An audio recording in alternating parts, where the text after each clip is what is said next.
Ya, terima kasih Anda masih bersama kami. Bagi Anda yang baru saja bergabung, kami hadirkan kembali 3 berita utama hari ini. Seorang pria tikam tetangganya di sebuah Palembang belum diketahui motif pelakunya.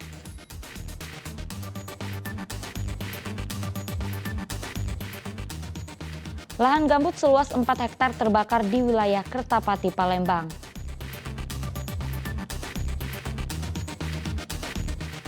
Warga Muhammadiyah Palembang telah melaksanakan sholat Idul Adha lebih awal pada Rabu pagi.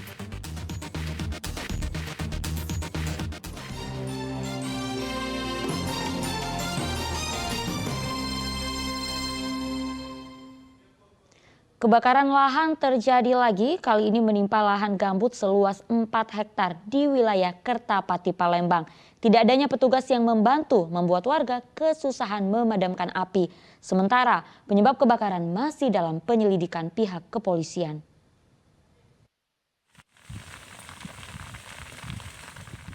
Kebakaran lahan gambut terjadi di kawasan Kemas Rindo, Kertapati, Palembang pada Selasa siang. Kencang angin serta banyaknya daun ilalang kering membuat api kian membesar.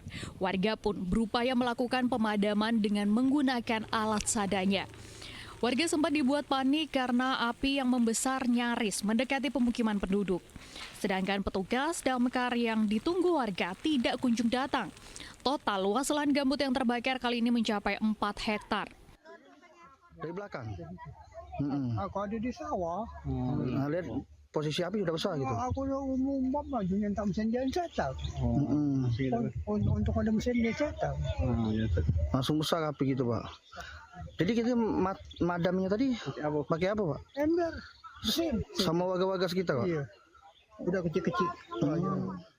Mungkin arah jalan tanah kuburan itu tadi merambat dia ke sini. Ke sini, lihat sini, Bu.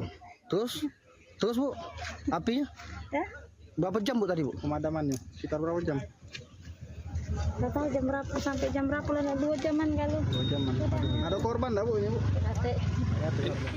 2 jam berselang, api baru dapat dipadamkan oleh warga. Sementara penyebab kebakaran masih dalam penyelidikan pihak kepolisian dari Polsek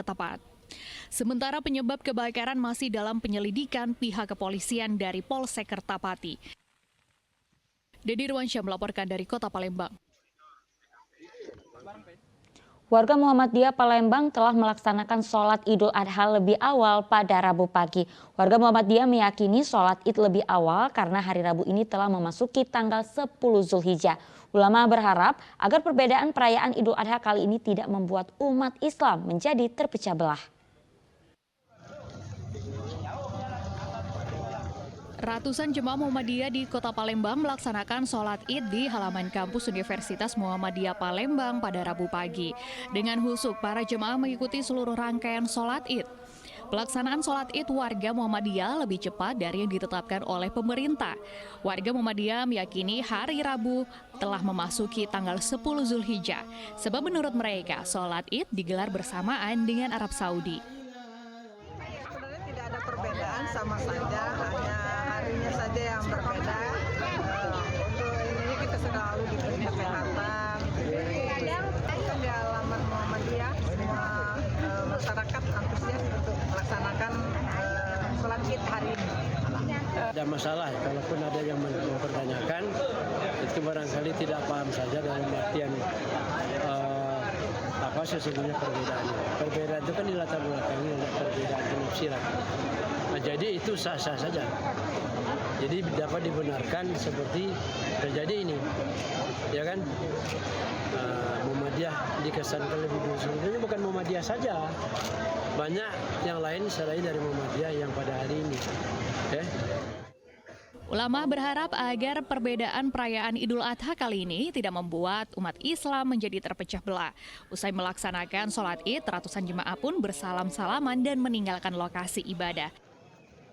Dedi Ruansyah melaporkan dari Kota Palembang.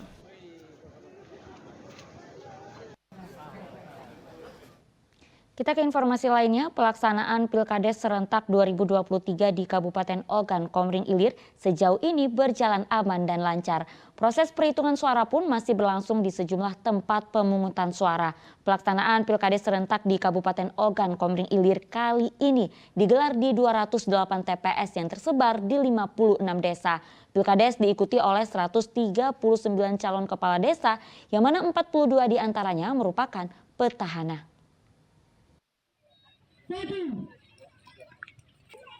Proses pemungutan suara pada Pilkades 2023 di Kabupaten Ogan Komering Ilir telah dilaksanakan secara serentak pada Senin lalu.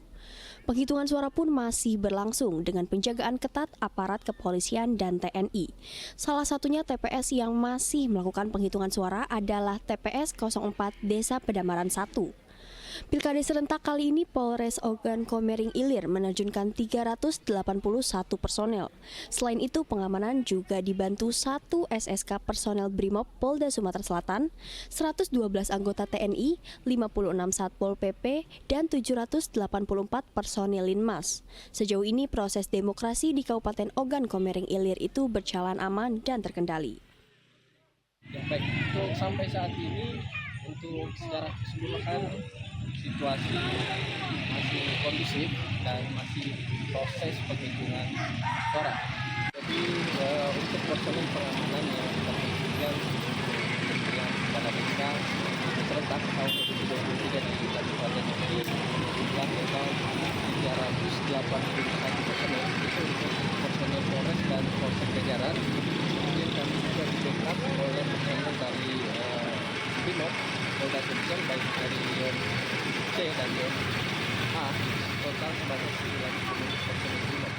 Pelaksanaan Pilkades serentak di Kabupaten Ogan Komering Ilir kali ini digelar di 208 TPS yang tersebar di 56 desa.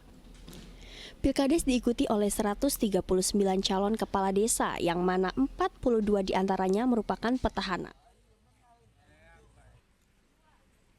Dedi Irwansyah melaporkan dari Kabupaten Ogan Komering Ulu.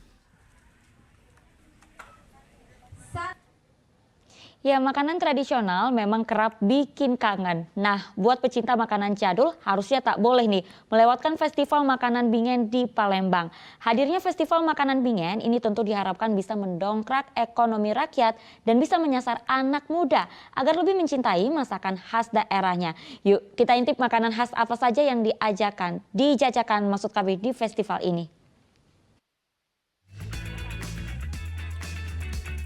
Ayo, siapa nih yang hobi menikmati kue tradisional?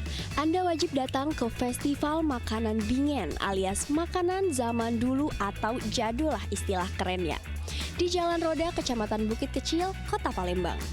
Wah, ternyata meskipun jadul, ternyata justru diserbu nih. Tua muda semua datang menyerbu beragam stand makanan tradisional khas Sumatera Selatan ini. Beragam kuliner unik bisa dijumpai seperti engkak ketan, kue 8 jam, dadar jiwo, sagon panggang, dan masih banyak lagi.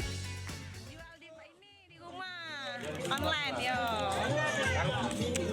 Peminatnya zaman dulu? Banyak. Iya masih banyak. Jangan ingin angkonyo. Dibuat kuliner saya ini kan alhamdulillah. Wong pajak kesini kan makan makanan zaman dingin kan. Hadirnya Festival Makanan Bingen ini tentu diharapkan bisa mendongkrak ekonomi rakyat dan bisa menyasar anak muda agar lebih mencintai makanan khas daerahnya. Harapannya ke depannya ini sering-sering lah Pak. Biar rakyat kecil ini menikmati juga. Hasil usaha kita ini banyak yang laku. Jadi ada juga ekonominya tuh jadi meningkat. Makanan seperti ini ya? Ini kan nggak tahu makanannya palingan yang kayak ini nah Pak. Nah, zaman dingin itu nggak tahu dia makanan apa. Ada 186 macam kuliner tradisional yang dijajakan di sini dan siap menggoyang lidah siapapun yang menikmatinya. Jadi siapa bilang makanan khas Sumatera Selatan hanya empek-empek, model ataupun tekwan. Yanuar Ikram melaporkan dari Kota Palembang. Ya, laporan tersebut mengakhiri berita Palembang hari ini. Saya Auriga Gustina berterima kasih atas perhatian dan kebersamaan Anda. Selamat merayakan Hari Raya Idul Adha bagi Anda yang merayakan. Selamat beraktivitas dan sampai jumpa.